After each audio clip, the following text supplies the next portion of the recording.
Duckies and Dice Fiends, we are blessed with a Gilmore at the very start of the stream. Woo! He has been sticking his little snoot into the microphone, much to Candace's delight, because they got to hear the purrs. Isn't that right, little buddy? In the voice of Laszlo. Cat! Yes, we are... Thank you so much, Rex, on it like a bonnet. I can move this back now. So hello, everyone. I lifted today. So, of course, the shoulder perch is required. Oh, that cat's got to be helping. Absolutely, yes. Which means tomorrow when I don't lift and I'm up here for the home game, he will not be on my shoulder. Because that's how this works. But hello, welcome everyone to the Table Talk Show. I am Kay. This is Gilmore, who is, I guess, officially co-hosting today. But, you know, much beloved mascot with the fancy bow tie. Yeah.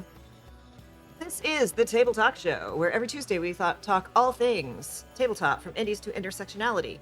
I'm Kay, one of your co-hosts. Ow! Candace, who the heck is you, and what the heck is we doing here? Hey, Matt, and hello.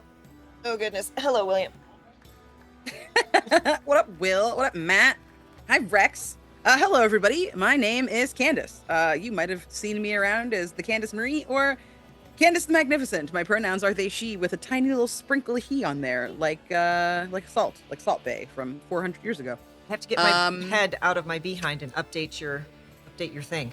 I have not done that yet, though. It's okay. That's new. That's fresh. It's like, but I need to do it. Like, that was on my brain that I need to do this, and then I ended up being on the phone with AT&T for 3 hours today. Oh, fuck that. And I have to call back again. No. I'm sorry. I voted no for you. So. I mean, I reduced my internet bill by $35 a month. So. Oh, okay. Then back to what it was supposed to be. Approved. Candace, who the heck is you? And what the heck is you doing here? I am a TTRPG performer, voice actor, streamer, sort of, not really. Sensitivity consultant, and right now, apparently a casting director, which has been awesome. You can find me at the Candace Marie on Twitter and Blue Sky, at Candace Magnificent everywhere else. Today has been a very long day, and my brain is a scrambled egg. Ty, everyone, all the cool people are in the house today. Look at this. Jason, hello. Right? So yes, thank you all for joining us and hanging out with us. We are going to talk about characters, because I don't know if you noticed, Candace and I both have opinions about characters. Oh yeah, very serious opinions. We have characters who sometimes have more control than we would like them to. Here. Unintentionally, sometimes intentionally. I have an enamel pen, which it's a white enamel pen with black writing, but the black text is thinner than it should be, so it doesn't show up very well on camera. But Matt was there. I think you might have been there. I got a pin at PAX Unplugged that says my characters won't behave. Y'all, it's a personal attack. It's such a personal attack. Characters welcome. Exactly. So sometimes I struggle to figure out the character I want to do in a setting. But as you know, Candace, often they just spring fully formed into my brain, whether I want them to or not. Yeah. And then you got to find a place to stick them. Sometimes you're like, ooh, you know, I never really got to play that character much. Like, that campaign just fell apart. They don't really fit into this campaign, but maybe I could take this element of it and kind of get that itch. Oh no, now they're two separate characters. It's like tribbles. Yeah. Yeah. where it's fine until it's not. Yeah. There's always room in the car. Oh no, there's no more room in the car. They're all yelling at me. We'll make it fit. Yes.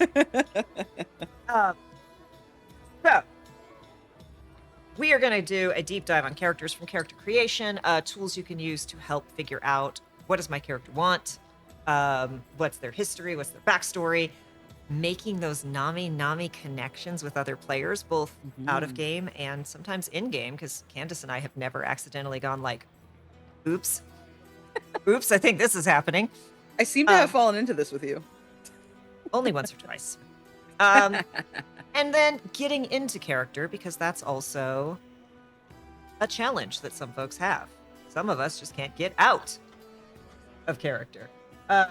They still selling tickets for that gun show. Good time zone, Lurking Writer. Welcome on in. Thank you.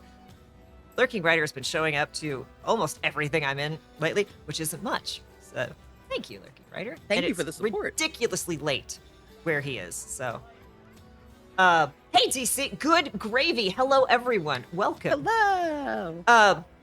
So Candace, where should we start? Because this is a huge topic and we could talk about every little slice of it for ages. Or chat if you have a thing you want us to talk about specifically. Like let's talk. What do you think, Candace? I think I want to start with names. That's the thing that I feel like I get asked the most, or how I come up with names for my characters. On Sunday night, I was on Savannah, the DIY witch. You can find her at Not Quite Novelists. I know her because of Castleton. I was on their channel doing an exercise with them. When they have people on instead of a traditional interview, what they do week to week is she has people on. She has different genres and themes that she writes down on little pieces of paper, and she just kind of takes a handful and picks one out of the bowl, and then she also picks and then she also picks, so she picks like the genre, and then she also picks the I think the conflict maybe.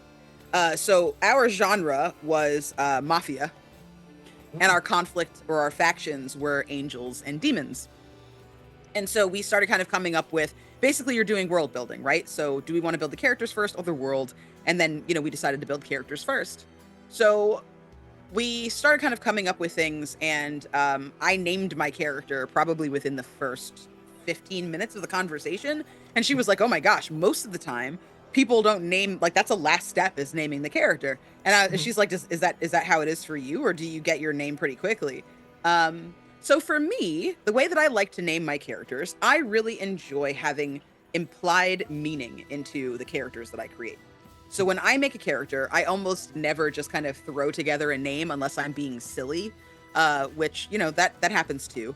But even then, even when I'm being silly, it's usually purposeful.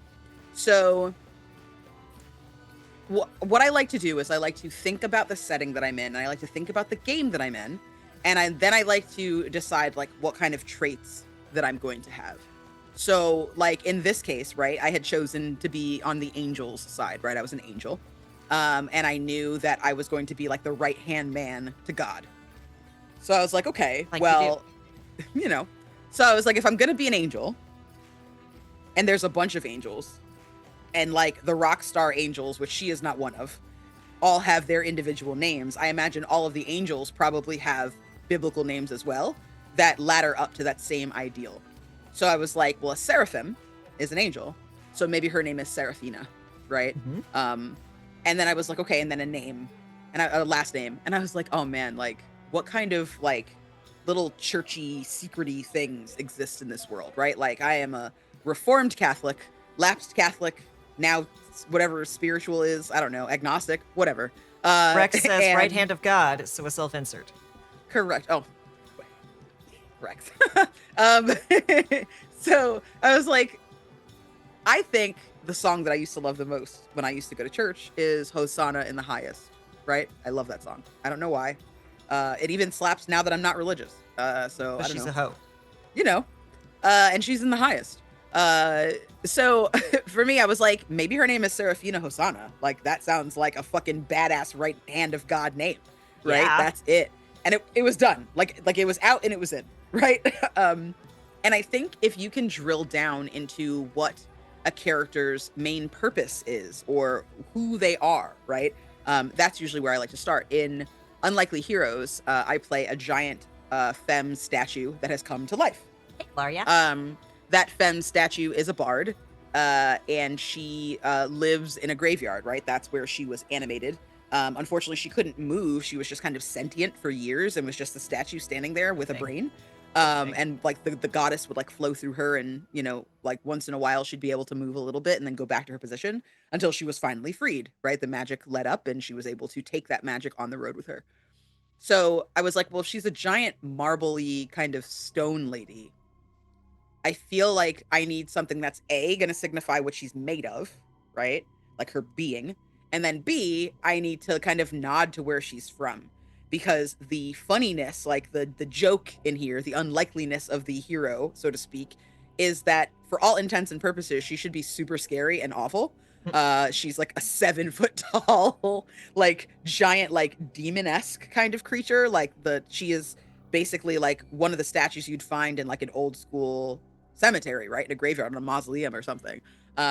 So knowing that she's terrifying, but in reality is like this adorable bard that like just wants to make good music and learn what it is to be human, right? I was like, how do I make her name as strong She makes as an that excellent is? perch as well. Thank you. So her name is Carrara. Carrara is a type of marble. It's like a dark marble with like the white veins running through it, which is how she looks. And then Tombrook is her last name because that's where she comes from. So a lot of times, even something that's very obvious, all you really have to do is go into a thesaurus, find the word that you're thinking of in your head that's too obvious, and then just find a different word that means that, right? So I was like, cemetery. What's in a cemetery? Graves. What's a grave? A tomb, right? Yes. Sometimes it's that easy.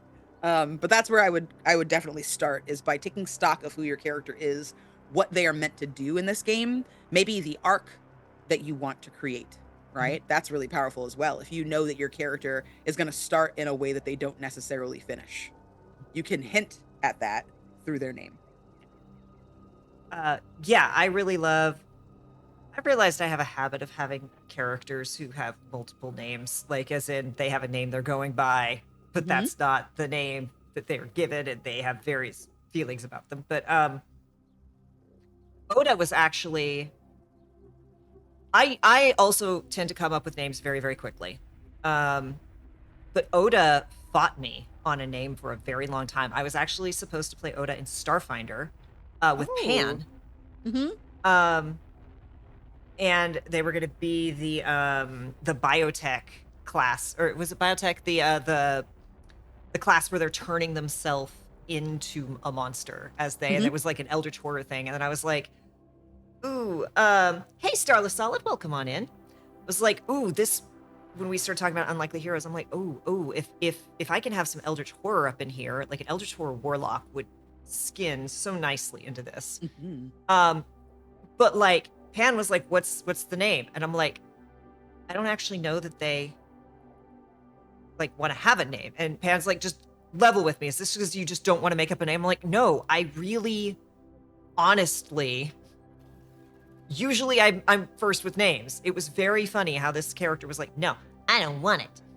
But like I have a rogue who Irish coded, whose name is Sullivan, who goes by Sully because here to sully things up a bit. And then spoiler alerts for a kind of, has it been revealed yet? Yes, it was revealed in season 3. Spoiler alerts for season 3 of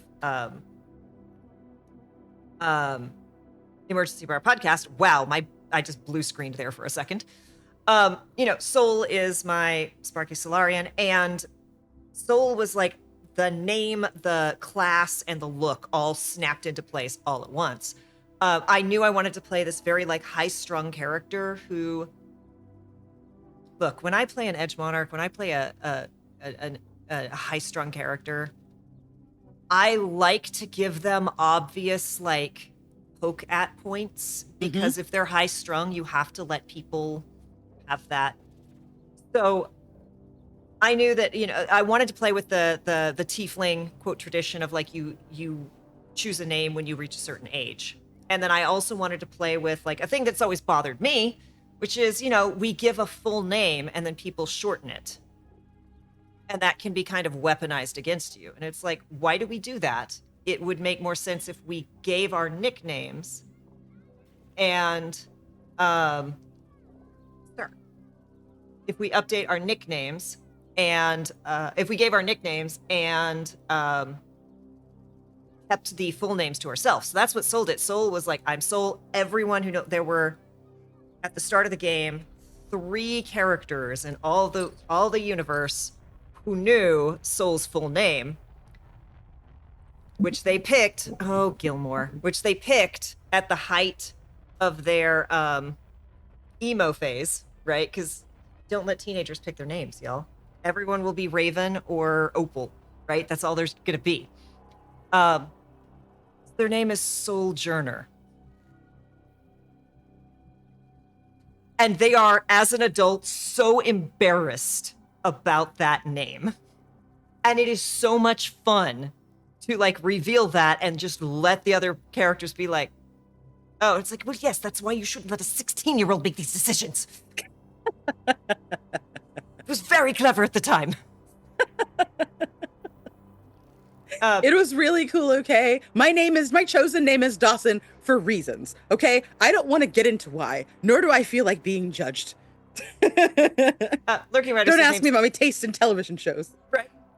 Lurking Writer says, names have power. Sometimes it's one you're not necessarily aware of until long after you've lived with it. Also, oops, it's scrolling too fast. Determinism is a thing in both fiction and IRL. Yes. And like, again, with Brandon, who is canonically trans, Brandon is a half tiefling, half orc.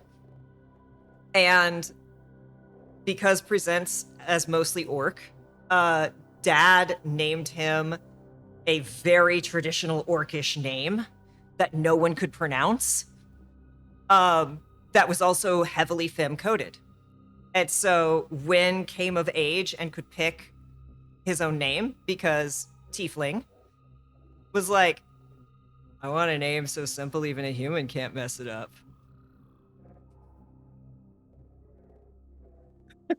What a good boy.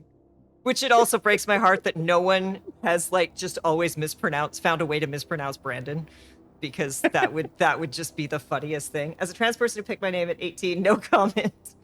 Yeah. Yeah. You can call me Power. Last name, Ranger. Yes, there's a tiny tiger in my house, and he owns my shoulder. And is very... you want to come back up? I know you want to come back up. He's very demanding. He's thinking about it. Yep. There he is. Hello. What a good boy. Names, and also...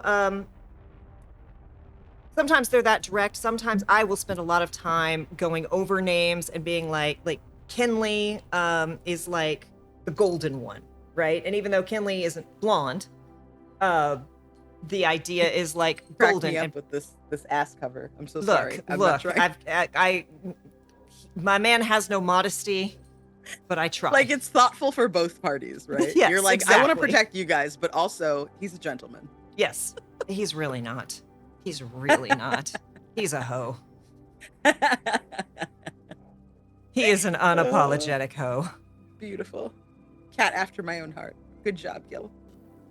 So, honestly, now, look, the internet algorithms have been convinced that I have been pregnant since probably the early 2000s, because I'm constantly looking up names meaning blank. Oh, yeah. I have gotten served that. And you end up on all the baby name sites, and I'm like, what's the origin, right? And what does it mean? And then you could kind of start going through. And sometimes it's like, I really can't decide between these two names. There's 3 other characters in the party who have a name that starts with K. Mm-hmm. Maybe I'm going with the name that doesn't start with the letter K. Just for everyone's sanity. Yep. That right there. I'm seeing Rex in the chat saying, I love using a dictionary / thesaurus, and then Google Translate to flip the language of a culture that matches the background. I do that a lot as well. That's also something I've done.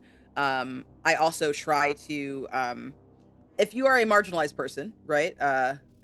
Like, for example, as a POC, right? As a queer POC, and a trans POC, right? I tend to try to dig into that as much as I can, right? I choose people who are exciting to me and are examples of whatever traits or skills or beliefs, right, that my character espouses. So, like for example, I was in a game on Live from the Apocalypse that was backwards tabletop, right? Alex, shout out to Alex Mightiest Finn. He was running some back channels, no, backwoods, which is their New England playbook.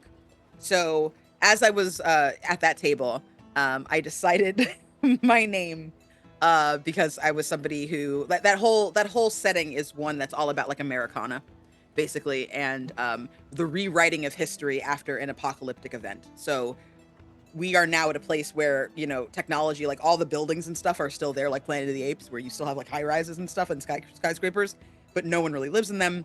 There's like monsters in there. Like there are animals that have been transformed by like radiation and stuff like that. So it's like everything is very like pioneery, right? Everything is kind of frontiery, and it all feels like late 1700s, early 1800s-y kind of aesthetic, but it actually takes place in the future. So my character, I named her Sojourner Tubman, right? So her name was Sojo, because Sojourner Truth and Harriet Tubman were two people that were all about liberation and freedom for slaves, and to another degree, women, right? Proud Black women who, Black American women specifically, who espoused beliefs that my character really stood for. And I wanted to have like a history built in, like a family line built in for her as well as part of her backstory. So that was something that I decided upon almost right away. And I knew that if it was just Sojourner Tubman, that would be so obvious. Probably not to most people, because most people don't know Black history, which is really a shame because it's American history. But I knew anybody who would know even a little bit about it would be like, Candace, really? So that's why I was like, Sojo is a really cute name, right? Anybody who's in the know is like, I bet that's short for Sojourner, right? Yeah. But like throughout the game, it helped me really ground my performance in this character, because I kept kind of being able to meditate on who she was and how she was. Same thing with my character, what is her name? Sibyllin Brunson. Sibyllin Brunson. Sibyllin is a name of an artist that I really love, and the meaning was like very integral to this very cute, magical school kind of character we were playing in, like the Kids on Brooms setting. And then Brunson for Quinta Brunson. Quinta Brunson is a fucking powerhouse in the entertainment industry right now. She's the creator of Abbott Elementary, co-creator of Black Lady Sketch Show. She's hilarious, and I look to her as somebody that I see as at the top of their game. And I wanted a character that was going to be funny and silly and cute the way that her character Janine is on Abbott Elementary. So again, like, it really helped me drive that home in my performance, because I constantly had a reminder to think back on to inform what I was doing in any particular scene. So I think that's another nice way into is thinking about people that already exist. Charlie Latimer, right? I have a character named Charlie Latimer who's awesome, a cute trans boy. And Charlie is always kind of an entrepreneur, somebody who goes out of his way to make cool shit, right? No matter what setting they're in. And recently actually wrote him into Street Wolves. I did a little writing for PV, shout out to Table Cat Games. And one of the NPCs is Charlie Latimer. Only they use they, them pronouns instead of he, they. But every time they're an entrepreneur, because Latimer is actually the person who figured out how to make the filament that goes inside the light bulb, which made the light bulb possible, but everybody just credits Edison. And so he never got his due. So when I think of like a wealthy character or a character that's an entrepreneur, that's a business person, that's who I name my character after, because that's an unsung hero of American history that doesn't get his due. So that's something that I really recommend, is digging into a backstory, especially because it's really fun to do the research as well. Like, even if you're not like a research nerd, getting into that headspace by way of making your character is a nice way to practice looking things up for yourself, which can only help. And, you know, to what Rex was saying, I actually trolled a GM who did not know I was trolling her for years. My long-suffering GM who put up with Kinley. I played in a Ravnica game where it was 5e, and she let me homebrew a Vegetation Genasi. During Pathfinder, it would have been a Leshy. If you've paid attention to the names of gods and things in Godplane, I pull a lot from Welsh, because Welsh is a fantasy language. I'm sorry. It is it is incredible and weird, and it puts anything, your elven names with 6 apostrophes to shame. Like, it's just a wild language, and it's beautiful, and I love it. And my character was Win Wi Thin. Wyddin, I think. I haven't typed it out in a minute, and I'm dyslexic. So, but like Win Wi Thin went by Win. GM knew and loved this weird little plant person who had vines for hair and petals. Like their irises looked like petals, flowers. And my GM messages me. The game finally fell apart after several years, like happens. GM messages me out of the blue, like months after the game had ended, and is like, "You basic bitch. I was looking up something and I put fine into Google Translate.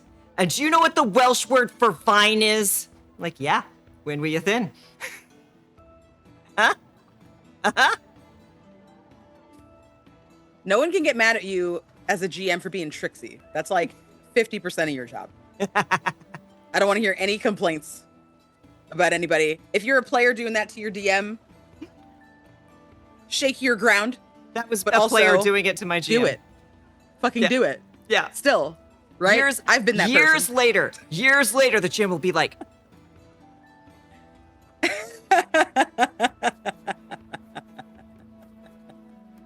I'm about to troll. This was accidental, but like so Burton was conceived to be kind of like a cowardly character who is constantly in horror games, like, because I think that's really fun. And specifically when it came time to go to the modern, I decided they wanted to go by their last name, which was Burton, because I found it hilarious to be like, no relation to that guy who makes all them spooky films. Right? Like, that entertained me to no end, this cowardly person. And in the home game that they're in now, they always have to have a partner because magic laws. And I realized their first partner has to have been named Ernest.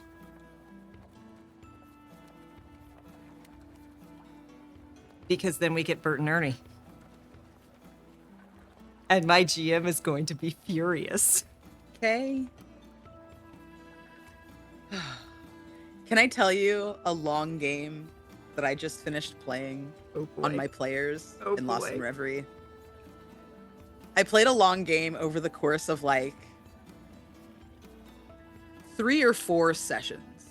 Mm-hmm. It's really stupid. But I went about naming all of my NPCs. They wanted like a hunky guy. So I was like, who's like a classically hunky fantasy guy? Because this game is like an 80s fantasy inspired game. So I was trying to like put in as much of that as I could, right? Mm-hmm. So that if you're watching it, you're like, ooh, at all the Easter eggs. So like I wasn't shy. There was like whole sections that I was just like, we're still, right? By the way. We're still. Baby. Look how cozy he is. He's not cozy. He is so grumpy. Really? He looks so grumpy. Yeah, no. This is to bait you into a false sense of security. Yeah, I see the pouting now. Uh-huh. Mm-hmm. The tail's going. Yeah, that tail. It's like, I don't know what I want, but it's not this. Why are you relegating me to this position? I did not ask for this. But also, I'm a little bit cozy. I won't get down. So I named all my characters like cute things. And one of the characters, one of the player characters was like, oh, you know, I want like a hunky guy that I know from like the mundane world, right? Because he was isekai'd into this world that's kind of like a never-ending story type of land. And I was like, what should I do? Like, we've got a lot of influence from Legend, from Labyrinth, from Dark Crystal, from fucking Return to Oz, from Last Unicorn, right? Like, we've got good shit we're referencing. But I'm like, what else can I put in there? So I was like, well, I want to put He-Man in the game because He-Man is like classic 80s fantasy. How do I put He-Man in this game? So like I found a way to put He-Man in the game. I know that the not He-Man is called Adam, and Adam is Adam of Eternia, and so his name is Eternio Adams. And instead of Cringer, his beast, his talking beast, is called Stinger. I just kind of flipped the words, like just flipped the consonant sounds like boop. I love it so And much. nobody noticed, which is great. He's a giant wooden man who has darkly tanned skin and a blonde mossy bob, and like nobody picked up on this the whole game. I'm loving it. Eventually someone's gonna go, wait a minute, and it's gonna be Right. amazing. But like in doing that, I realized that I could be as creative as I wanted with all of the characters' names. Mm-hmm. So there's they're in the castle. There's a prince in this world, of course. And in the castle there are some servants. And the servants are all like they all have different roles and duties and stuff, obviously. But there's one class of servant that are just like a bunch of sisters. And they all look like the exact same person. Mm-hmm. They all have the same hair and the same features, but their skin and their eyes are all different colors. That's how you know they're a different person. So the first one was called Britta, and that was the only one I planned for. But then they were like, oh, well, you know, we get dressed the next morning. And I'm like, oh, man, they need to get dressed. I don't want Britta coming in here. She just delivered the breakfast. That'll be stupid. Breakfast, Britta, menus. Okay. So maybe the person who dresses them is Dritta. So Dritta comes in, right? Different color, different eye color and skin color, right? Hello, I'm Dritta. Same, almost the same voice. So then they find out that something needs to be fixed. And I introduce Flitta, right? And then like another episode passes and they come in from like tromping around out in the wilderness and they need to spruce up because the queen has summoned them to the royal banquet hall for dinner. And so then Glitta shows up because she springs a little glitter on you and you're better. So then blow up. In the like the fourth episode, one of the players is having like a really serious heart-to-heart. And like their character is very much the edgelord of the group. And does not want to admit that they are falling in love with their found family. They're like, no, I am an island. I will not talk about my feelings with you. I don't know. Dritta goes over and tries to help her dress. Tries to help her dress for bedtime. And she's just like smacks the hand away. Like, no, right? Terrible. Super mean. And she's like, why do you keep pestering me like this? Won't you just leave me alone? I was like, man, I've been waiting for this for 4 fucking episodes. And deadass, I look at her and I go, oh no, that would make me quit her. And she already has a job. It was wonderful. It was wonderful. For 4 episodes, I sat on that, y'all. I sat on that for 4 episodes. It killed me. All I wanted was a chance. Just a chance to tell that joke. So don't be afraid to be silly with your naming conventions. Rex it does pay off. I have a friend who made an owl an artificer. So yes, an alchemist. That kind of thing. That's what I'm talking about. Before my time, it was the season before I got to join, and the home game before it was a home game when it was Chalice still on the initiative order. They went to a brothel, and Jules, one of the characters, knew all of the people working there, and the first one was like Masala, right? And then someone else comes out, and it was like Cayenne. And then like another comes out, and the GM's like, I'm going to follow this naming convention now that this has happened. I can't undo it, but I do realize that I just made the Spice Girls. I was going to say, it sounds an awful lot like some Spice Girls. Yeah, he was like, I hate this. I hate this. No. Embrace it, DM. Embrace it. Love it. Cherish it forever. It's beautiful. But yeah, like, again, usually for me, name and character often kind of come together at the same time. But let's talk about... So, for Candace, for you, is it like, and again, for me, it kind of depends on the game, the character, the setting. Mm-hmm. Is it personality first? Is it background first? Is it class first? I love going class first, honestly. I love going class first because for me, I'm that person, I'm that brat at the table that's like, I'll pick last because I really love a challenge. When I first started playing D&D, I found myself just kind of sticking to what was familiar. The first time I ever played like a session of actual D&D, because I played in 2 different homebrews first in a very short-term campaigns that fell apart before I got into an actual like high fantasy Dungeons and Dragons the way it's supposed to be. Look at this face. We're still here. I just want everyone to know. You can leave, Gil. You can choose to leave. No, he can't. He's extra mad because I'm resting one of my hands on the desk, so I'm not bearing his full weight, and that is, unacceptable. Such demands. But yeah, I was sticking to like Bard and Ranger because Ranger, I started with like that level 1 Ranger that you get in the D&D fucking adventure box, right? That's an elf. That was me. And I wanted to kind of like enjoy that again, but I got really stuck. I was like Ranger, Bard, Ranger, Bard, Bard, then Ranger. And I was like, okay, fine, Barbarian. But then it was those 3 all the time. And I was like, I'm tired of this. We got to branch out. So I was like, instead of doing this, maybe we can just start to let other people choose. That way we have fewer to pick from. Because if somebody already wants to be a bard, or somebody already wants to be, you know, a barbarian, right? You have to pick something else. So, like, for example, in Godplane, I knew that I wanted to create a character that was going to experience growth when you told me what the story was, right? So I knew that that was important, but I don't think I really wrapped my head around, like, who Bo was going to be. I looked at the races and I was like, I definitely want to play a Minotaur, right? I saw the ancestries and I was like, I would love to play a Minotaur. I'd love to have some horns. That was all I came in with.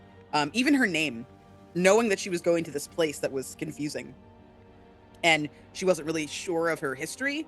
Bo is short for bovine, right? B-O-E. I just put the E in, zhuzh it up. And then Astrius is a play on Asterius, who is the Minotaur from like Grecian myth, right? With Theseus and all that. So I was like, this is a really good name. It's a good place to start, right? She's got like a fancy family line, whatever. But when everybody started kind of picking their roles and I saw who was doing what, I didn't feel as pressured as I thought I was going to. Like, I was afraid I was going to end up having to be like a fucking artificer or something. I was terrified. And I remember talking to you about it and being like, hey, I know that I think that I might want to be one of these few types. And you were like, an artificer's really tough. But if you want to use something that is going to allow you to have like a strong gameplay element, then I think that fighter would be good. So the second that I made Bo a fighter, I was like, well, what does she do? What does she wield, right? So it was my class, then what she wields, and then I was like, that's how I backed up into, oh, she's a mason. She builds things. She constructs things. That is the problem that she's having, is the stuff that she's building never fucking comes to fruition, right? She builds it and it all falls down. And she's good at what she does, so they can't really figure out why this is happening to them, right?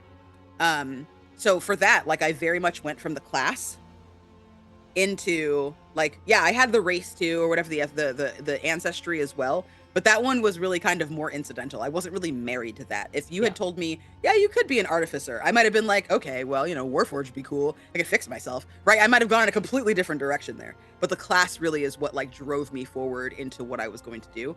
And I really like it that way, honestly. I really enjoy that that challenge a lot. Yeah, I go back and forth. Like, Burton was originally conceived as an artificer, an armorer artificer, but now has become like a healing magic thing to fit this other game system that they were in. Soul actually was originally conceived to be in 5e and was supposed to be a Ronk, a rogue monk, but by level 6 you've broken the game. So no one would ever let me play that. So it was great when I found Starfinder, and it was like, okay.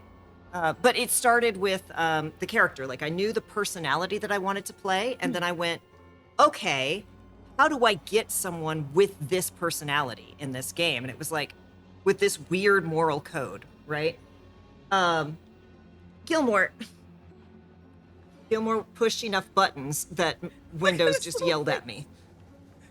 He is so upset. He was looking up at you, and it was just this little part, and I am powerless against that in a cat. Yes.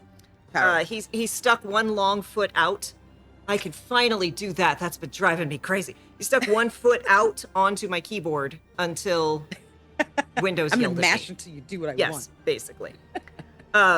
Chat, you are killing me. You are hilarious. It is scrolling too fast for me to read it off because I have a cat in my arms and he threw my stylus to the ground, so I can't actually use my computer right now.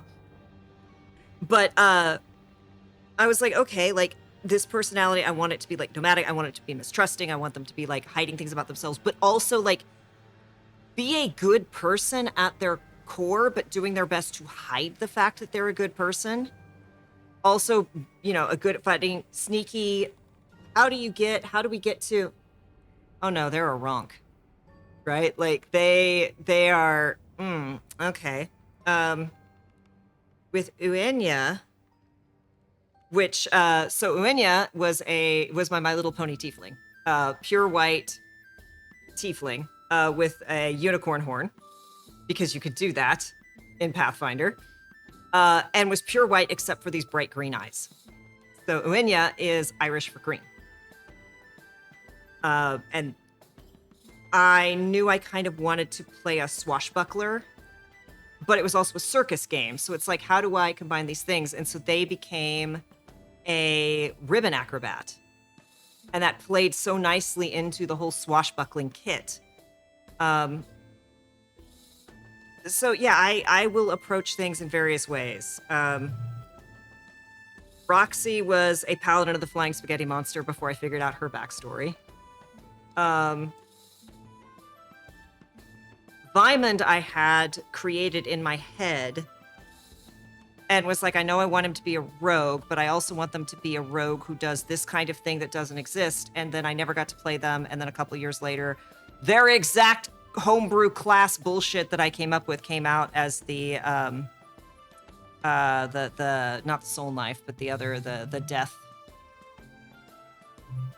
paladin, or the death rogue, where death follows you and you can steal souls and stuff. I had basically homebrewed that mechanic, and then it came out, and I'm like, great, I don't have to convince the GM anymore. It just exists. Yeah, I very much bounce back and forth. It depends on the character, it depends on the setting, and sometimes I'm like, I really want to play this character, but there's no way to fit them in this setting. So, okay, what's in this setting? Does it inspire, or does that click closer to a different character? Yeah. I never would have expected Burton to be in a Industrial Revolution era game. Mm-hmm. But it worked. Works. Yeah. Yeah. It works. Yeah. I think something too to never be afraid of when it comes to character creation is exactly what Kay has been talking about, and what I, to a lesser degree, has talked about as well. Sometimes shit just doesn't work out. Sometimes you've got a killer idea and you start playing this character and it's amazing, and it just doesn't come together, right? Mm-hmm. Like, I would love to challenge Kay, if we ever did another ponies, to like make Uenya like a pony in My Little Ponies, right? Like, I would love that energy to just like teleport that character over there. I don't know why, it just like would make my heart happy. But I think that they'd have no clue whatever is going on, but be very down to do whatever's happening. This is all I want. This is what I'm saying. That's all I want, right? Like, just happy to be here. And I feel like that's something that I have discovered along the way. There are some people, to their detriment, who refuse to make new characters. They just cycle through the same 4 characters over and over and over again at every table, right? And that's valid, right? If you are that person, play to what you know. Sometimes that's the best way to have a good time, right? You don't have to think about what your character's going to do, because you know your character so intimately that you just kind of keep it moving. No shame in that game. However, there are some people who are very resistant to change. And they kind of curtail themselves from having these opportunities, right, that come with a new character. Sometimes you can split the difference. For me, and I know for Kay with Burton, right, I have played Dewey Butler in a different game. Dewey Butler is from the same game that Burton was in, right? We were both those characters in a game in scenes together, and I had to take him somewhere else, right? Like, they were amazing. I loved that character. And I haven't played them the exact same way because the opportunity hasn't presented itself, but Dewey definitely was in a Monster of the Week game, was a librarian, just like they were in Outbreak, right? I still kept most of their signifiers. The only difference is that they had powers, whereas in the other game they didn't, right? They were the spooky playbook. So don't be afraid to take your characters, even if it's just a version of that character, somewhere else. Sometimes that can give you a healthier association with your character, especially if it's been hard, right? Sometimes things fall apart for, no reason at all, right? Everybody just gets busy. Someone has a kid, someone's sick, whatever, right? Somebody had a death in the family, like literally somebody anything got could canceled. Happen. Right. Somebody got canceled big time. That's right? Never happened. Never. Hopefully it'll start happening a little less. But like, it's important to carve out that space for yourself. Because I find that, like, even though this is just a game, right? There's a lot that you put of yourself into this as a GM or as a player. right? It's unavoidable. If you're going to be good at what you do, you have to give of yourself, right? It takes a little bit of you. And when it's something is that personal, right? And it's not seen through, it can feel very invalidating, whether you want it to or not, right? It can be very, very difficult to process something like that, right? There's a lot of pain that I have around Sybil and Brunson as a character, for example. I have still not played her in anything. I would love to one day find a place to play Sybil because I think she's amazing. But there's even the pictures of me dressed as Sybil are things that, like, I love those pictures of me. I look so cute. My outfit was perfect, but it's very difficult for me to revisit that character still. And I know that a part of my healing from that moment is going to be the day that I can overcome that, right? Same with Dewey. Like, the day that I was able to be Dewey in a different game was the day that I realized that I was over that bad thing that had happened and that I could move forward and I could make a new memory with my character. Same thing with Captain Petty. So there's nothing wrong with repeating your characters, especially if there's like a little tweak that you can do to make them feel new to you and hopefully rewrite that negativity that you had to deal with. And also, if you've been playing for a long time, like, you as a person will grow, and that also means that your characters will grow. I have definitely like started playing a character, like, I've had a character in a back pocket that I've played before, maybe not in a TTRPG, but in, text-based role plays. And it's like, oh, I really miss that character, but I can't play them the same way now because I, as a person, have grown. My understanding of the world has grown and changed. And that's actually a really cool thing to celebrate. And also, like, really importantly, again, I have too many characters. They're always springing to mind, but I also miss my old characters. So I'm always like, ooh, but I want to play the shiny new. Ooh, but also I have this. Ooh, but this setting would be really cool. Sometimes you can find a happy middle ground. But, like, with Burton, the reason I decided to play Burton in this in this Industrial Revolution setting game was one of the classes was a mage rite, where you just basically build a giant mechanical arm and just basically be Vi, but with a giant mechanical entire arm that you just hang out inside like an exoskeleton. And I'm like, Burton's supposed to be this strong, big, buff, punchy character. And I was like, I love this. This is perfect.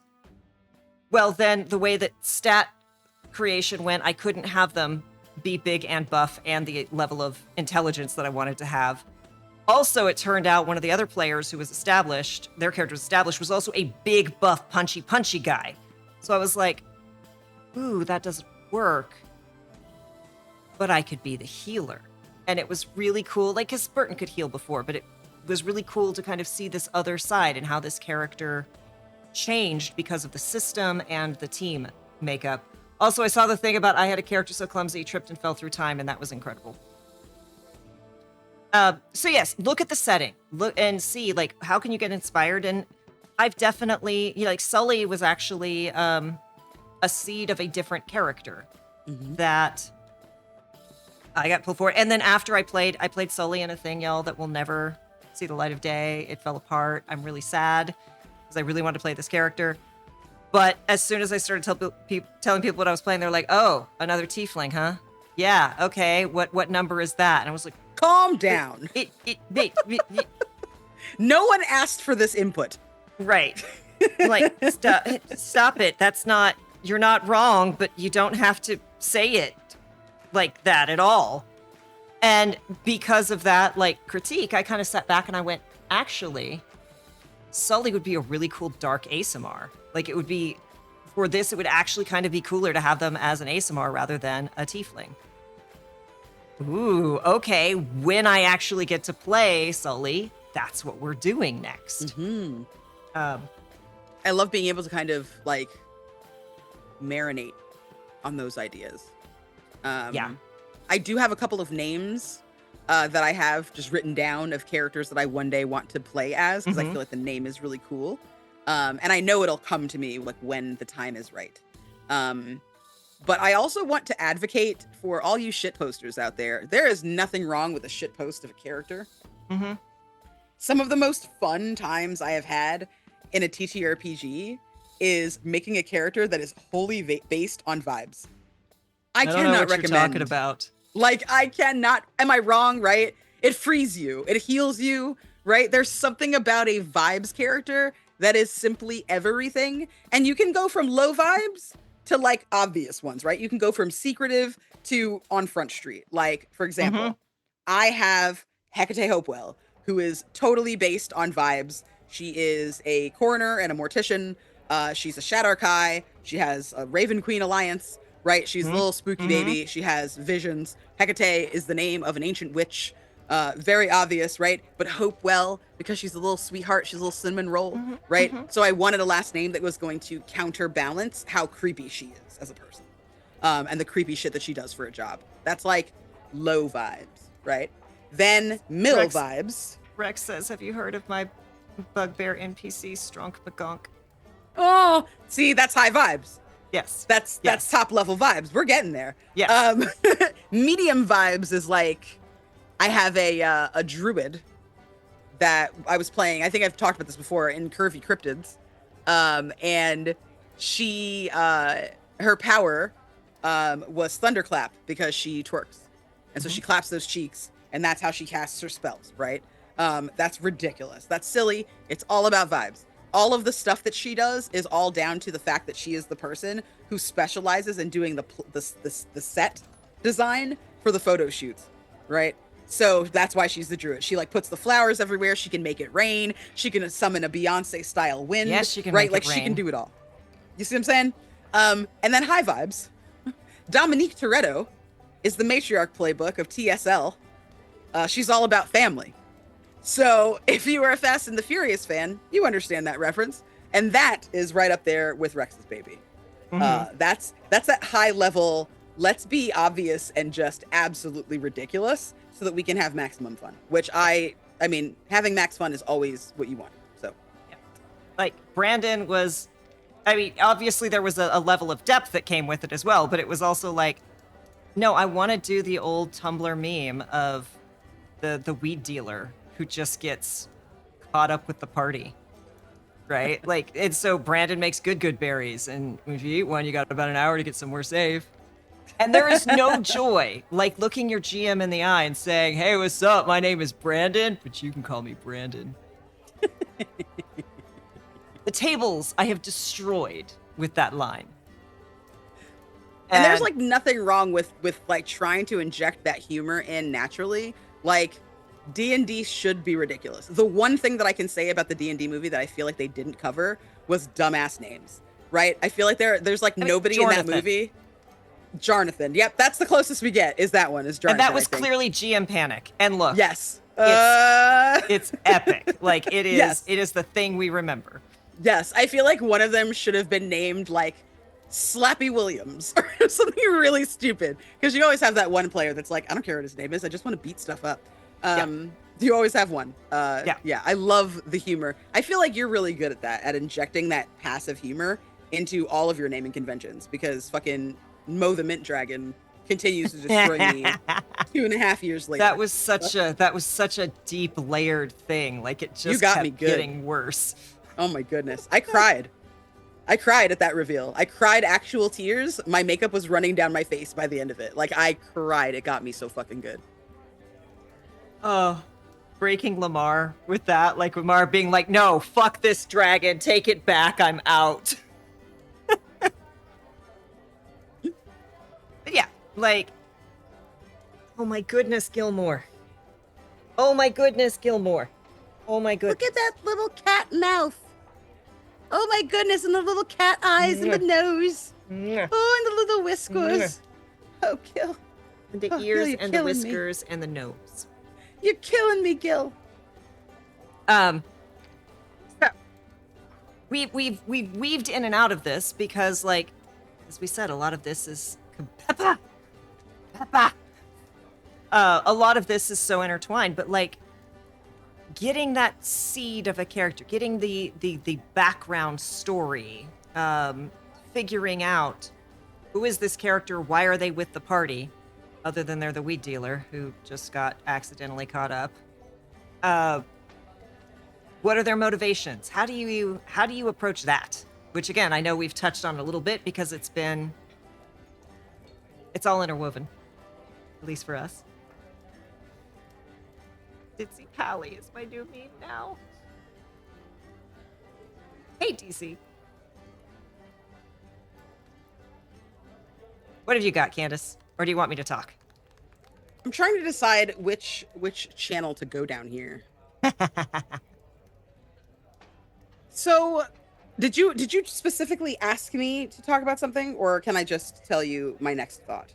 Do your thing. Do your next thought. That's what I want more than anything. Okay. So my next thought is how to deal with players that don't have an identity, and so they steal yours. I don't know if you've ever had that. It's a particularly distressing thing to have happen to you, especially if you are someone who really takes care in creating your characters. I have gone fucking 2 weeks after a session 0, thought long and hard about who I was going to be, made a character, talked about it in the Discord server, in the group chat, or whatever, only to then get to the table and, like, the session 0.5 find out that somebody basically has all the same spells as me.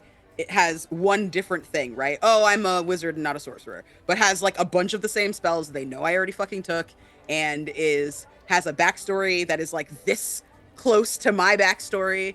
I was in a game once where somebody was like, oh, well, I know that, this person, I was a necromancer. I know that this person has life and death magic, but I have plant magic. And my plant magic is all about life and death. And I was like, we were playing a Strixhaven game. I was in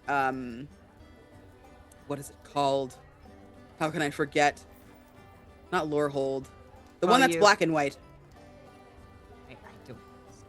Whatever. Well, the point while you ponder, DC says character test my build for Peter Otato. Someday I'm going to play a Leshy cleric who's like green and red, looks like a tomato, and they help people. So they're Tom the Aider. Tom Aider. Someday. I'm gonna do a David pause right now because that's what I need.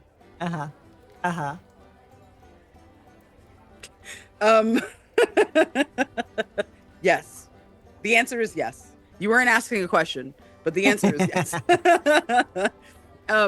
So this other person was in Prismari, which is supposed to be the kind of school that is all about like arts, right? And like dancing and music and whatever.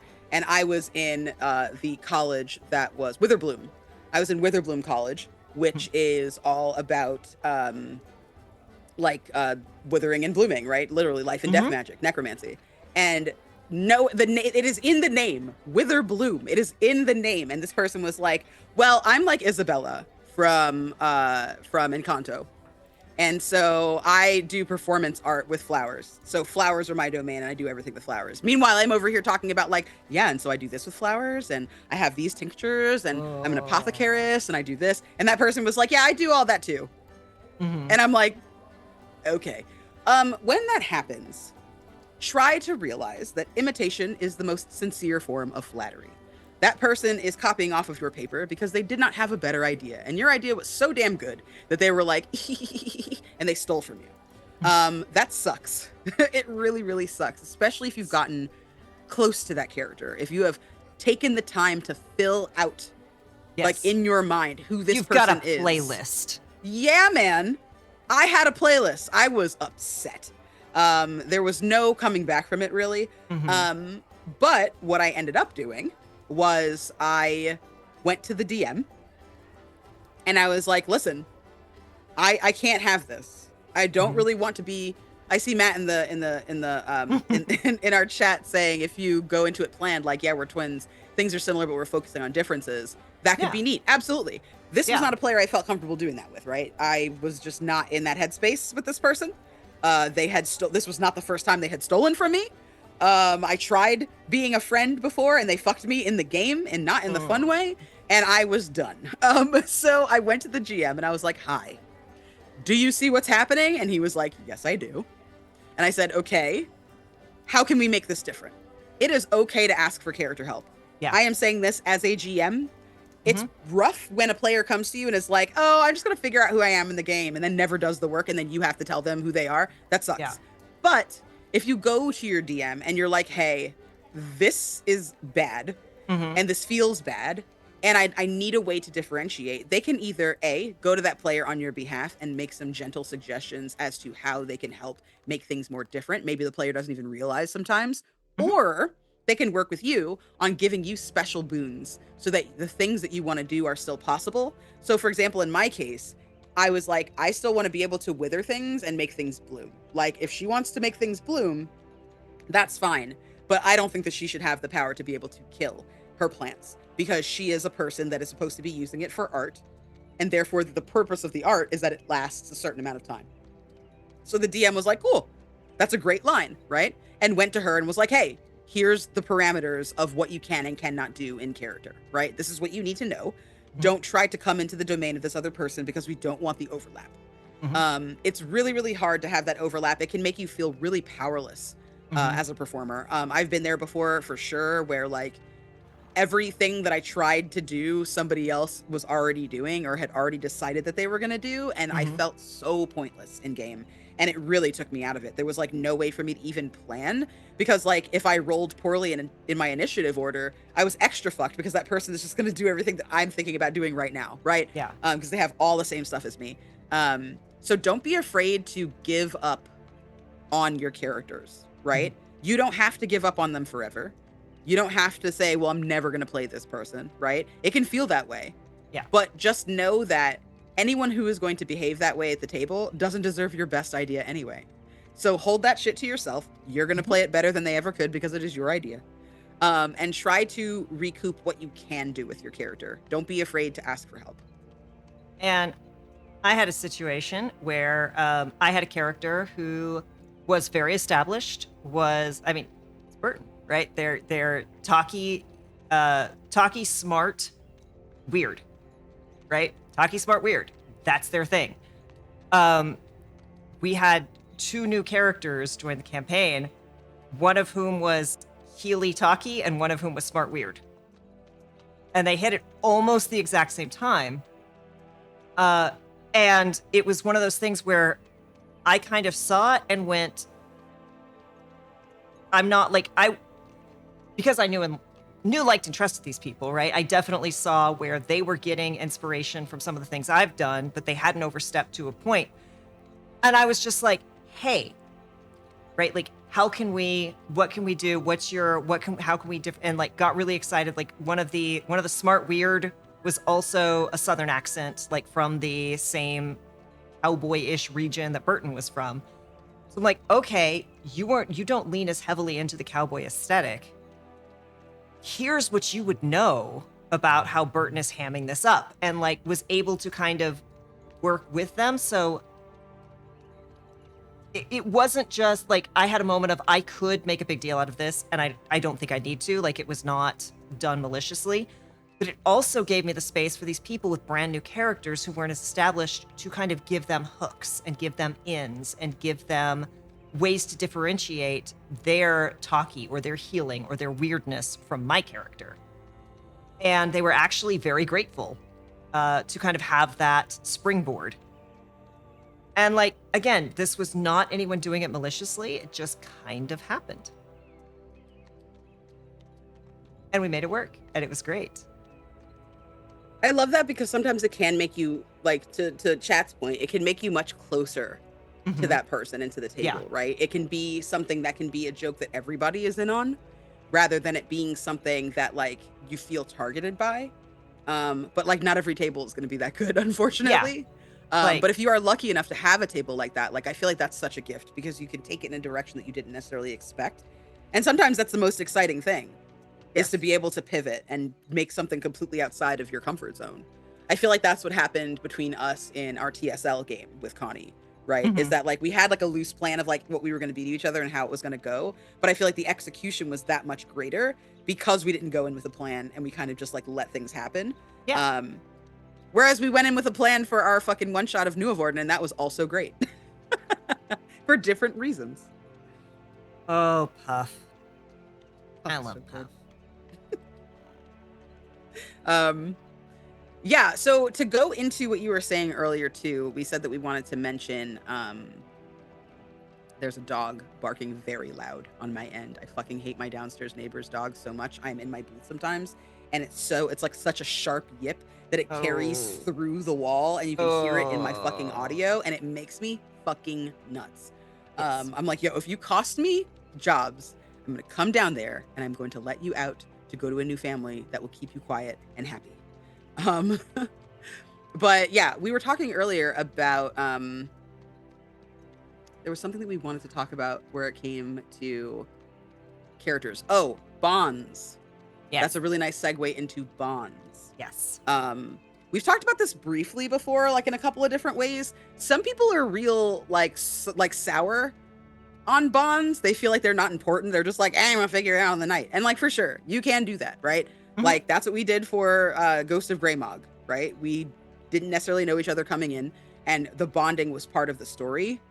But Mhm. there is something to be said for at least being able to have an understanding, even if you are starting off as strangers, what your character might think of another character, right? This Mhm. character is grouchy. Your character is sunny. What relationship could these two people possibly have, just as a thought starter, so that when you're in game, you can sell all of that through successfully.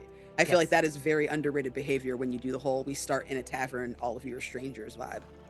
Yeah. And that can also help avoid like one of the situations I was in where like I had Soul, I had a catty character, um, and they decided this person like they were gonna pick on this person, and this person was like, haha, going along with it. I actually hate it. And it's like, oh, oh, had had we known, like we knew they had similar-ish backgrounds. I was also like, in this particular this case, we had done a session 0 where I had come in with a character with a real thick Southern accent, and the other player went, "Oh, I was so inspired by that. My actual character that I'm going to play has a Southern accent." So I'm like, "So I guess I'm not playing that character in this campaign. Let's go figure out what we're playing now." um, but yeah, like finding what do you think you'll have in common, and like even just sketching that out broad strokes, like, oh, both of our characters are religious, we worship the same god. Both of our characters are religious, we worship different gods. Hey, you're the paladin, I'm the rogue. What if is there a way we could actually get along? Right? Those are so much fun to me, to just even theoretically just sit and be like, play out these little scenes in chat, right? And just be like, okay, how would this go? Knowing that I'm so covered in cat hair now, I'm just dying. It's like, I love doing these little scenes where it's like, I don't know that this is ever going to be canon, but it gives me an understanding of this character. It gives me an understanding of your character and how these things might fit, which means we're so much more comfortable when it's time to start actually interacting, and we'll see how it goes in the moment. But I know a little bit of what will push your buttons. I know what my character will admire about yours, and vice versa. And that can just make it such an easier transition in. I'm so sorry. There's a cat screaming over here, and I don't know why. Oh, They went on mute. but I can't hear it. No? No. Chat might, but I can't. Okay. It is very loud. There is a lot of screaming. Well, tell like them I said a lot. Meow. Meow. Merlin. Meow. Merlin. Do you want to come say hi? He's Captions like, oh no, thinks I've been that your cat's name is Marilyn. Marilyn. Oh, I do call him that sometimes. I call him Berland. It's good. Bonds can give players and GMs so much to work with. Knowing what's important to the characters, it's an incredible foundation. How do you feel about interrogating GMs' random choices, intuition, character creation, how it impacts your progress? Look, I literally just had my GM in the horror game message me and be like, so very long story short, we're fighting a horrible hand monster who is torturing us individually in our own private hells, and quite literally snatched my character away from the rest of the party, and I spent most of a session alone in a dark place with creepy hand monster torturing me. And we knew we were going to open the next session with what happened in that time. And GM just messaged me and was like, so, are there any themes you'd like to be exploring with Burton? Anything you'd like to? And I'm like, everything I say can and will be used against me. But that's great because we've been playing this game for so long that like my initial understandings of the character and of the world and what we're going to be facing have changed. So yes, we're talking about character creation, but don't be afraid to midway through to whatever, just be like, hey, GM, or hey, player, you know, I've thrown out a couple things. What's going to get you excited? What do you need? Like, that's really powerful. Oh, yeah. I think that's also pretty underrated. I think a lot of people go into character creation and their playing status as an island. A lot of times, even if their character is gregarious and wants to make friends and all that stuff, that altruism can still be there. But as a person, they feel alone, right? And I think that can be such a hindrance to telling a really good story. It's one thing if you find yourself at a table, like, for example, I get paid sometimes to do TTRPGs. I also do a lot of charity streams. Charity streams, you cannot choose your table most of the time, right? If you know the organizer, sure. But most of the time, I'd say like 85% of the time, I do not get to choose who is at the table with me. If the organizer is cool, then they will put me with people that they know I'm awesome with. Like anybody worth their salt, if me and Kay are both in a thing, that are going to put me and Kay at the table for the thing, because that's just good business. If Youngles is there, you're going to put Youngles in there. If Liz is there, you're going to put Liz in there. Piper's there, you're going to put Piper in there. Yes. Adam's there, put Adam in there, right? Like if you know your thing, then you know your thing, right? That's the magic of casting. But most of the time, I get whoever at a table. And it's not the end of the world, right? It's not the end of the world. Sometimes, you know, you don't expect it, right? Kay and I, our friendship at all is based on me going, well, maybe I'll be surprised, right? Like I came in, I was like, I don't know, this is only my second like campaign. Like, what if I'm bad? What if I'm not great? And then like the producer was like, oh, I found this really amazing person, and they're really great, and they have a whole resume, and sent me Kay's like media page and was like, are you good with this? And I was like, what is a media kit? What the fuck is that? Oh my God, how many brands have they worked with? Yeah, I guess, sure. Like the second I laid eyes on Kay, and even Jen too, the second I laid eyes on both of those people, I was like, okay, so you're gonna be the weakest link at this table. That's fine. You can be a support person. Not. You are ready to be a support person. That is who you are. So far from the weakest link. But I was terrified. You are not the weakest link, sir.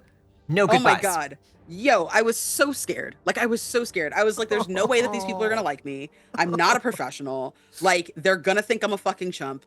Like, I was so ready to just absolutely fail. And like, for a lot of us, it's really difficult to get out of that headspace, no matter what level you're at, man. Absolutely. Like, I have been, the first day I showed up to Herald of Shadows, I was like, good luck, Candace. Again, you need to make a support character. Know your fucking lane, right? I went in and I was like, how can I help things? What kind of cantrips can I do to help people out? Do I got healing? Nope. Okay. Right? Like I came in like, because I was like, these people are very fancy and have played with some of the best TTRPG players in the fucking world. How am I supposed to level up? But so many more people feel that way than you know, at all levels of their career. So sometimes I've been at a table where somebody that I was like, fuck, was like, oh my God, fuck, I'm at a table with Candace. And I was like, yeah.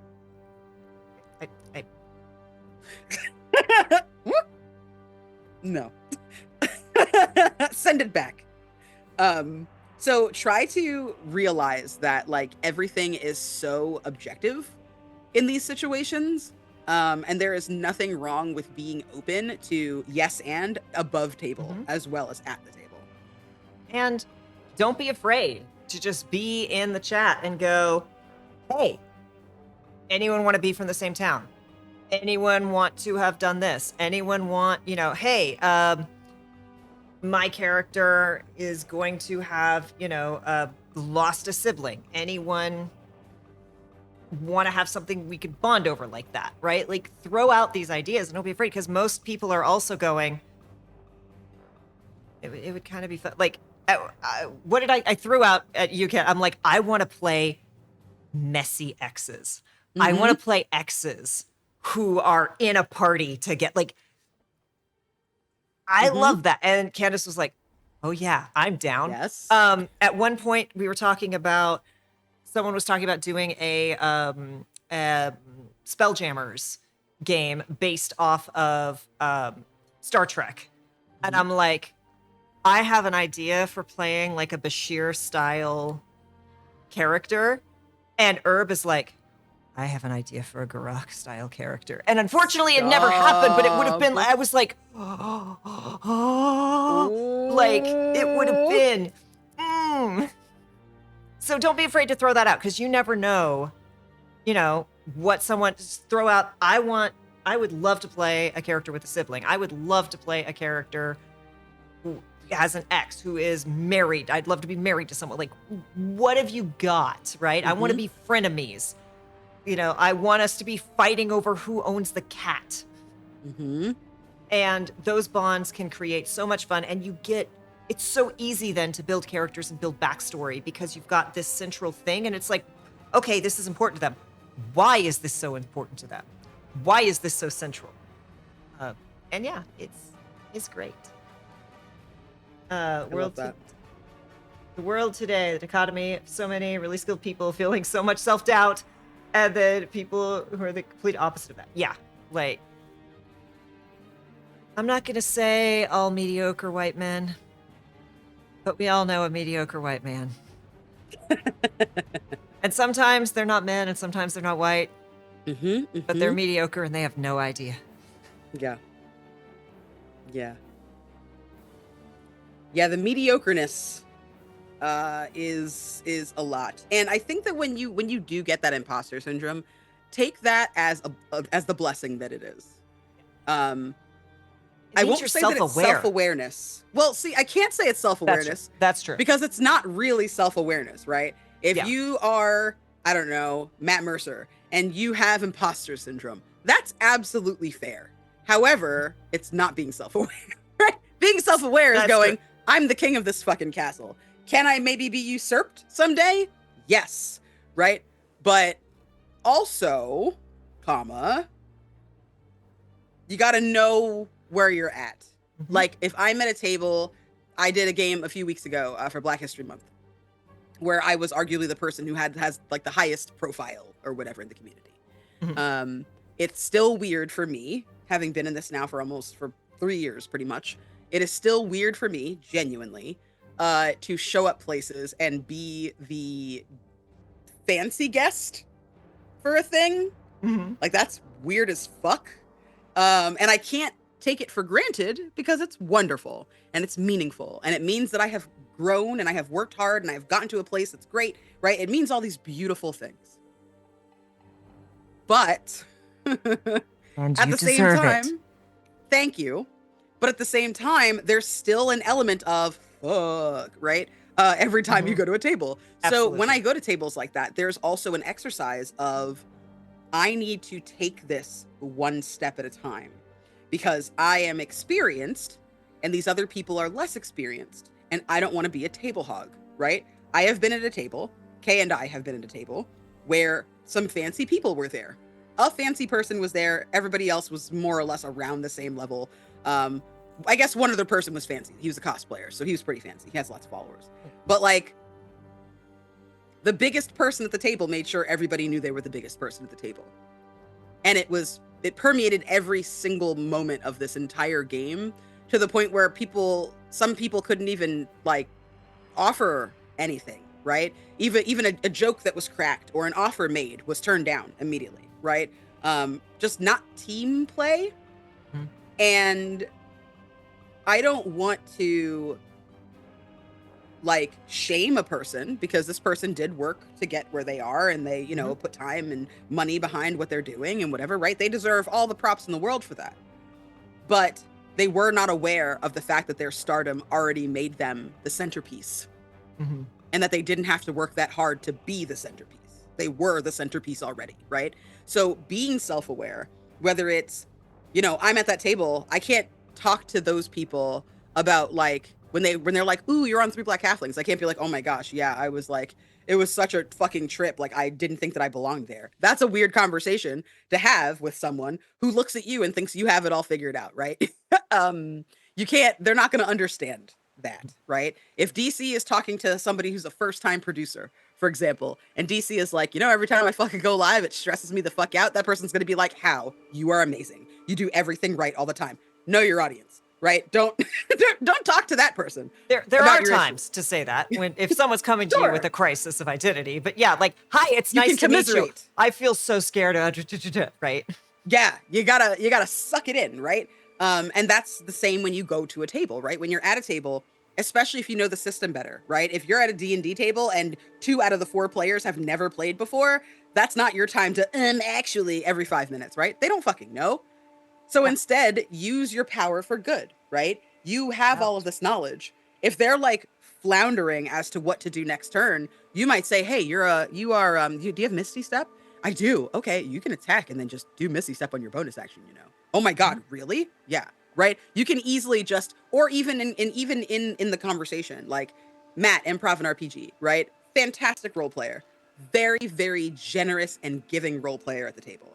Outstanding levels of no, you, no, you, no, you, right? Beautiful, beautiful work. Exceptional to have at any table, really. A table of newbies, a table of veterans, right? Such flexibility. One of the things that I can say for Matt 110% is that sometimes Matt really does just want to be there to support. And that was the energy in Ghost of Greymog, right? He was like, I'm Bob the Skeleton and I'm here to support.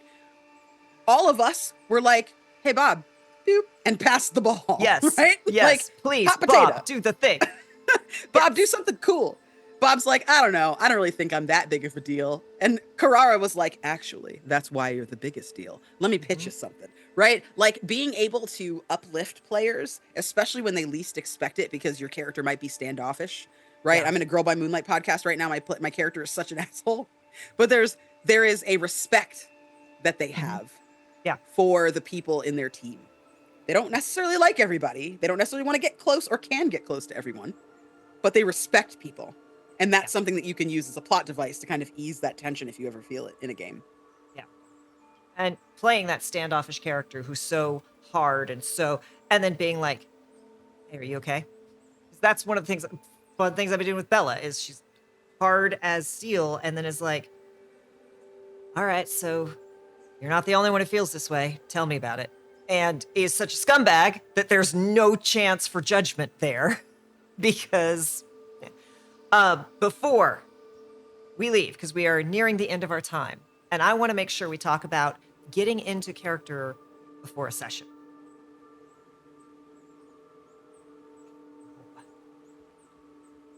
How? For me, that looks a lot of ways. Yep. Getting into character really depends on the kind of character that I'm making. For Bo, there was a wonder about her that I knew I had to capture. Almost a knowing innocence, kind of, where she's educated and learned, but not experienced. And for me, I would come home from like, because at that time, I think I had just gotten laid off when we started working on Godplay. And for me, it was very much an exercise of, you need to stop panicking and figure out how to be this character and show up for this table.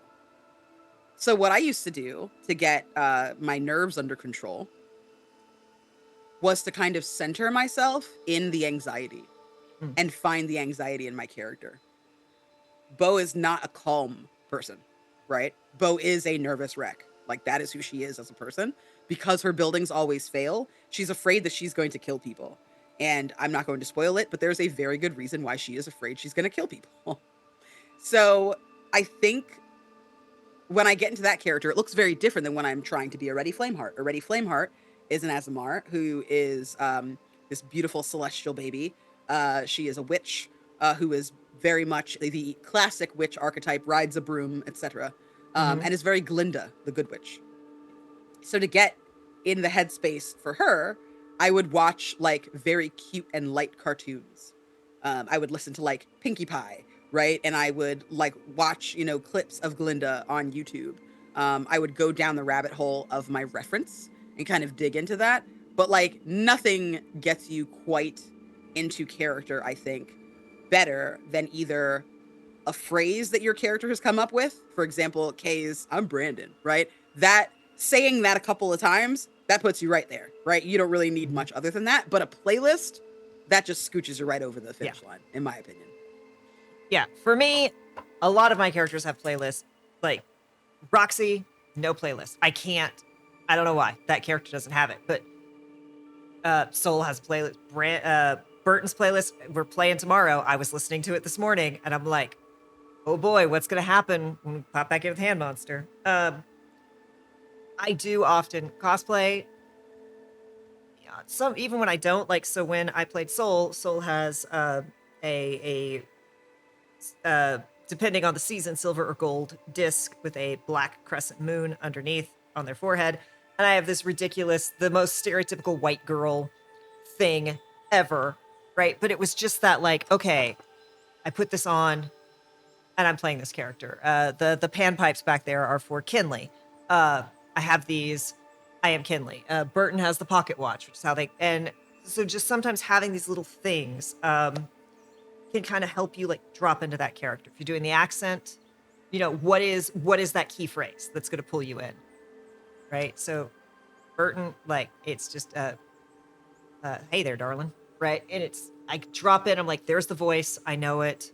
For Sully, it's oh, hello there. Like, it's usually for me, it's greetings because it's like Mm-hmm. I'm getting into this character, um, and that kind of establishes the accent, puts me in the mind space of the character. And if I've also got the playlist going, I'm a dice goblin, so I have different dice that I associate with different characters. Mm-hmm. So they overlap. Like there's a dice that works for Burton, that works for Brandon, uh, uh, and I like to go through and kind of pick out my dice of, okay, which dice are we using for this character? Do a couple pre-rolls, see like, okay, which dice are behaving. I also often, before every Chalice game, I did it before every Emergency Power game, and we're doing it before the Star Wars games now. We do a tarot card pull before every Ooh. one to just be like, and I have different decks that I associate with different characters in different games, and it's like, Mm-hmm. what's going to happen tonight? Right. And that kind of gets your mind going of like, okay, here's what might happen. Here's where I think we're going. This is what the card's saying. And that's a really fun way to just kind of get the juices going. Mm-hmm. I love that. I feel like that about Pinterest boards too. Having character art definitely helps, like being able to like Hmm. kind of study a piece of character art to think about your character. But like when I make a Pinterest board for artwork, I get very, very serious. Hmm. And I get very granular. So I'll have a Pinterest board that'll have multiple like individual boards inside of it, for like hair, for facial expressions, for vibes claim, for fashion, for how they hold their body and poses. And I think that sometimes looking at that can also remind me of who my character is. I store a lot of my information about who my character is as a person in the things that they wear, the way that they dress, right? The way they Hmm. move. It especially works when I am playing a real character, right? Like a mundane character, like a human. Hmm. If I'm like in like a Monster Hearts game where it's like you're not a human, but it's like a regular kind of day to day sort of experience, right? If it's kids on bikes, or like something like that. Um, I feel like that really helps me drill down into who I am and what they stand for because Hmm. it's easier for me to kind of factor in all of that. Hmm. Um, and I also take copious notes. I'm not going to lie. I don't take notes while I stream. If it is a streamed game, good luck. I probably will not take any notes and I might not even remember. I might have to rewatch last week's episode to get it. Um, but when it comes to like a podcast style game where I have plenty of room to type when other people are going, or if it's a home game, being able to kind of reread the exploits of my character, even if it's just highlights, that can put me right squarely back into the mind of that character in a way that I think nothing else really does. Yeah, I'm also one of those people who's like, I can't stop thinking about the game between sessions, which I've Mm-hmm. recently learned other people don't, not everyone does. And I'm like, No? how do you, like, people are like, how do you know this character so well? And I'm like, well, like, you know, I've had 4 fights with your character that you didn't know this conversation was even happening because I'm just constantly running scenarios in my head. And they're like, what do you mean? Okay. And yes, as Rex was saying, posture too, like, yeah, Bella kind of has the, you know, the kind of slide, and especially because I have a standing desk, so I get a lot more freedom to kind of Mm-hmm. work with my space and how I stand. But, you know, the soul is the very, whereas Bella is kind of more slinky. Burton's just vibes, just Mm-hmm. chilling. And, you know, if you're Brandon and you have a shoulder cat, it really helps you remember that you have a dragon on your shoulder. Mm-hmm. So get you a Absolutely. Gilmore. Yeah, props are good. I do like props at the table. That's a conversation for another day, but I do enjoy a good prop. Yeah, especially Mhm. when you can do something like that prop has a significant meaning that is Yeah, uncovered later on. Uh, absolutely. and like with Soul, when I did the tarot pulls in game, they were an actual tarot deck, and I Mm. actually like went hunting for a deck that would match this character. And yeah, it makes it fun. It makes it easy to kind of and when you have that prop, it's like, this is who I am, right? Remember, this is who I am right now. I'm not me. I'm this. Mm-hmm. Love that. Um, Thank you, chat, as always. You've hit, yes, Rumberry's always drinking and eating, and holy cats, Rex, you just, it's so impressive. Um, so, we are nearing the end of our time. If there are any additional final thoughts, questions, Candace, do you have any final thoughts as we wind it down? I think my final thought is to never be beholden to what somebody else wants you to make unless that is your choice. It can be fun to have somebody dictate what your character is going to be, especially if you were in a tough spot where you aren't feeling particularly creative. But try to stick true to what you want. That's how you're gonna have the best time at the table. And any good GM or DM worth their salt is gonna work with you on it. Always remember to lead with your creativity and what makes your heart beat fast. To me, the passionate character is so much more worthwhile than one that you kind of just made because you had to. And also, never be afraid to advocate for yourself at the table if you have players that are stepping on your toes. And don't be afraid to advocate for yourself if the character isn't clicking or isn't working the way you want it to.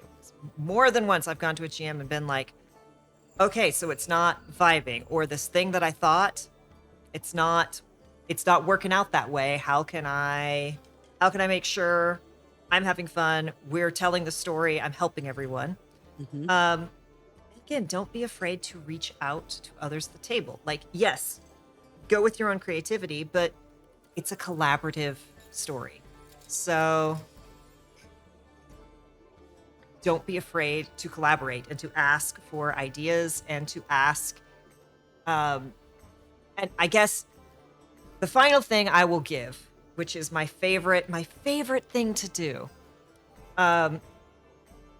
leave items and holes and hanging plot hooks in your character backstory. Because if there is an unnamed NPC who attacked your character as a child, I don't know, maybe the GM has that character appear 2 seasons into the game. If you have, they got this item and they don't know who made it, but they have this really cool item, and then it turns out another character's grew up in a house with parents who made those kinds of items, and oh look, the GM has now engineered it so you two didn't know, but you've got that connection. So don't be afraid to leave, actually be encouraged to leave gaps. Like write stuff, but leave gaps, because GMs and other players can really pull that together in such fun and exciting ways. And yeah, when in doubt, ask your GM, is this too much? Because most of the time they're going to say no, or they'll say, I really like it if we can twist this.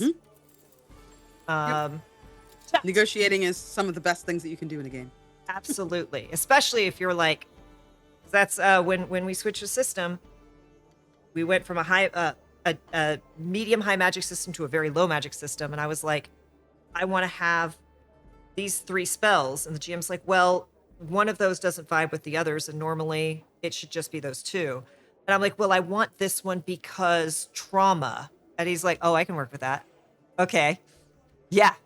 Here you go. And it was like, oh, I get to torture you with it?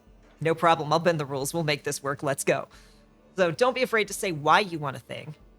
And yeah, got to keep the fire's imagination well fueled. Having plot hooks in your backstory is a great way to connect with the GM. Really helps with weaving a connected story. Exactly. This was always chat. You are wonderful. This was a delightful discussion. Candace, who the heck is you and what the heck have we been doing here? My name is Candace the Magnificent.